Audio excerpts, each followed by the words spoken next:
ADM Naveen ബാബുവിന്റെ മരണത്തിൽ തുടരന്വേഷണം ആവശ്യപ്പെട്ട് കുടുംബം വീണ്ടും കോടതിയെ സമീപിച്ചു. നവീൻ ബാബുവിന്റെ ഭാര്യ മഞ്ജുഷയാണ് Kannur judicial first class magistrate കോടതിയിൽ ഹർജി നൽകിയത്. മരണത്തിൽ കുടുംബം ആവശ്യപ്പെട്ട കാര്യങ്ങൾ SIT അന്വേഷിച്ചില്ലെന്നും ശാസ്ത്രീയ തെളിവുകൾ ശേഖരിച്ചില്ലെന്നുമാണ് കുടുംബത്തിന്റെ വാദം. നവീൻ ബാബുവിന്റെ മരണമന്വേഷിച്ച പ്രത്യേക പോലീസ് സംഘം കോടതിയിൽ സമർപ്പിച്ച കുറ്റപത്രത്തെ ചോദ്യം ചെയ്താണ് കുടുംബം വീണ്ടും കോടതിയെ സമീപിച്ചത്. കുറ്റപത്രത്തിൽ പ്രതികൾക്ക് രക്ഷപ്പെടാനുള്ള പഴുതുകളുണ്ടെന്നും ശാസ്ത്രീയ തെളിവുകൾ ശേഖരിച്ചില്ലെന്നും ഹർജിയിൽ ചൂണ്ടിക്കാട്ടുന്നു. കേസിൽ ഇതുവരെയില്ലാത്ത ചില സാക്ഷികളെ കൂട്ടിച്ചേർത്തതിൽ ദുരൂഹതയുണ്ട്. പെട്രോൾ പമ്പുമായി ബന്ധപ്പെട്ട ബിനാമി ഇടപാടുകളിലേക്ക് അന്വേഷണം നീങ്ങിയില്ല.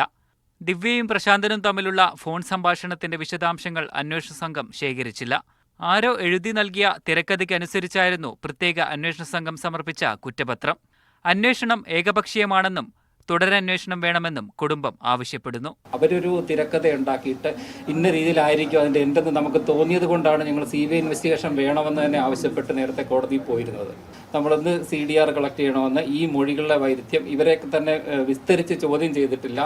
ഇവർ കോൾ ചെയ്ത ഹിസ്റ്ററിയും മറ്റുമായിട്ട് ബന്ധപ്പെട്ട് ചോദ്യങ്ങളും അവരുടെ ക്ലാരിഫിക്കേഷൻസും വരുത്തേണ്ടതുണ്ട്.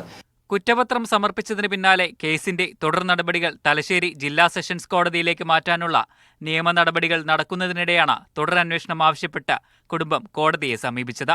ഹർജിയിൽ പ്രോസിക്യൂഷന്റെ നിലപാട് തേടിയ കോടതി കേസ് പരിഗണിക്കുന്നത് ഈ മാസം 16 മാറ്റി. മീഡിയ 1 കണ്ണൂർ.